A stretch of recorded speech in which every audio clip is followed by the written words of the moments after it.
You know, it's pretty amazing to think that a voice could reach out to us from 1,000 years ago, but that's exactly what we're doing today. We're going to listen to 3 of them.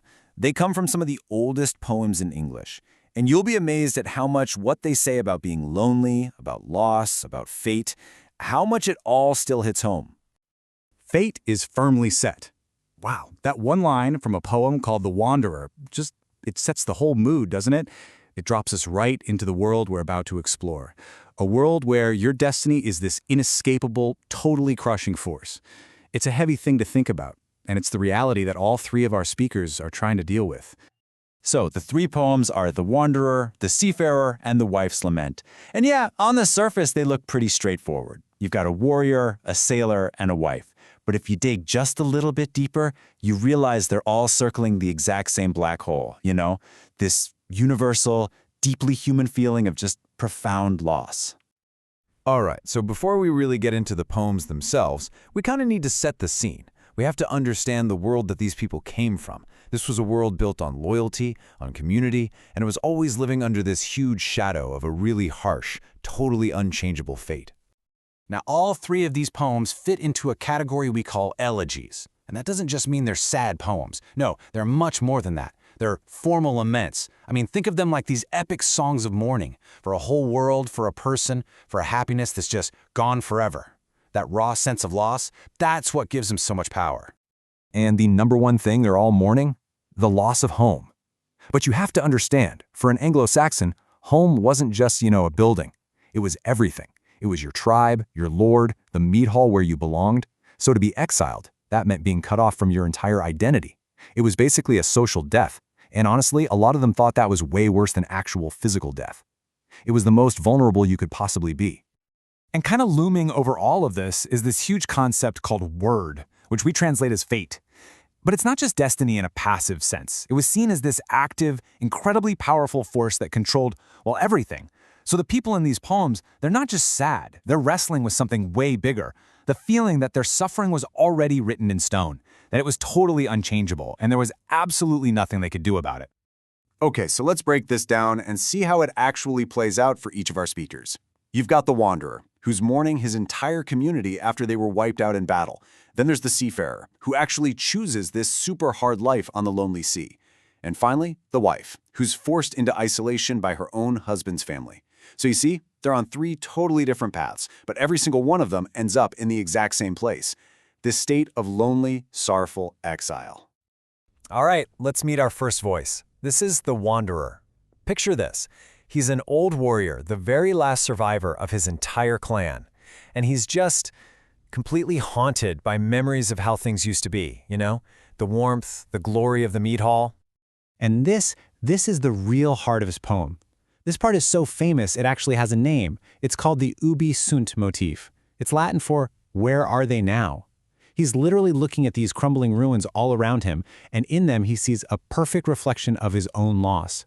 He's just asking, where did it all go? The life, the glory, the people, where are they now? So how does he even deal with this? Well, this is his coping mechanism. He makes his pain bigger than just himself. He looks around and realizes, wait a minute, my lord, my friends, my mead hall, they weren't special. Everything on this earth, whether it's a person or a stone wall, is eventually going to crumble.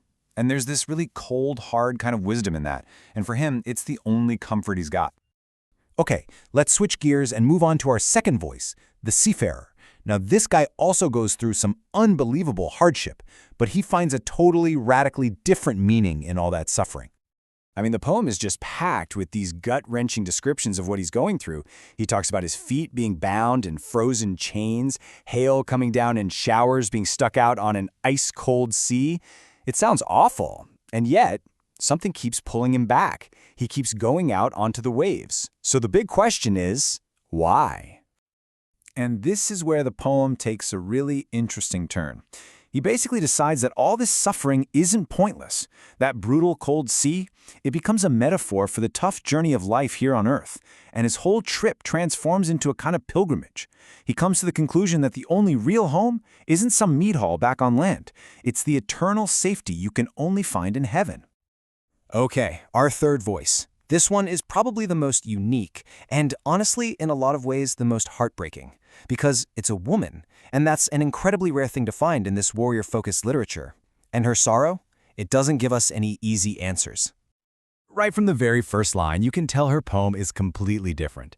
This isn't about some grand fall of a kingdom, it's not a spiritual quest, it is just deeply, intensely personal. It's all about her story, her journey, and her sorrow. So you see, unlike the Wanderer, she doesn't find any of that stoic philosophical wisdom in her pain. And unlike the Seafarer, there's no divine purpose here. Nope, she's just alone, betrayed, living in what she calls an earth cave under an oak tree. And the grief she feels, it is just as raw and unresolved at the end of the poem as it was at the very beginning.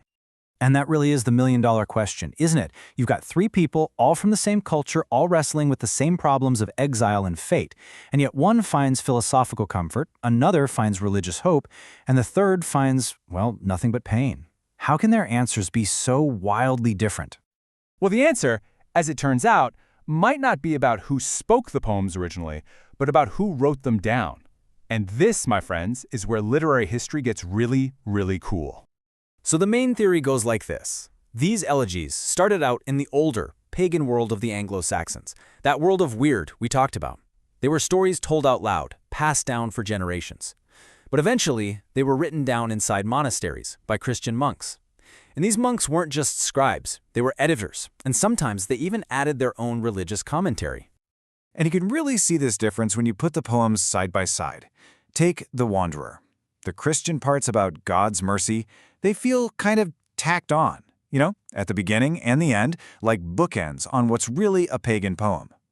But then you look at The Seafarer, and the Christian ideas are woven in so seamlessly that the entire poem is basically a religious allegory. And The Wife's Lament? Well, that Christian influence is just not there at all. So let's just recap that, because it's the key to the whole thing. The Wanderer gives us this pagan story that someone tried to put into a Christian frame. The Seafarer is like the full conversion. The old worldview is totally reimagined through this new Christian lens. And The Wife's Lament, well, that might just be the real deal. A rare, totally unfiltered glimpse of what sorrow looked like in the pre-Christian Anglo-Saxon world. So here's the really crucial takeaway. We're not just reading old poems here. We're actually witnessing history unfolding. These three lonely voices, with their totally different ways of dealing with sorrow, they capture an entire civilization right in the middle of a massive change, caught between that old world of inescapable fate, of weird, and the new world of Christian hope. And it leaves you with a pretty powerful thought, right? The only reason we have these poems is because someone decided they were worth writing down. But in the very act of saving them, they were changed forever. It really makes you wonder, doesn't it? How many other stories, how many other voices from our past have been quietly reshaped, or maybe even silenced, by the very hands that saved them from being forgotten completely?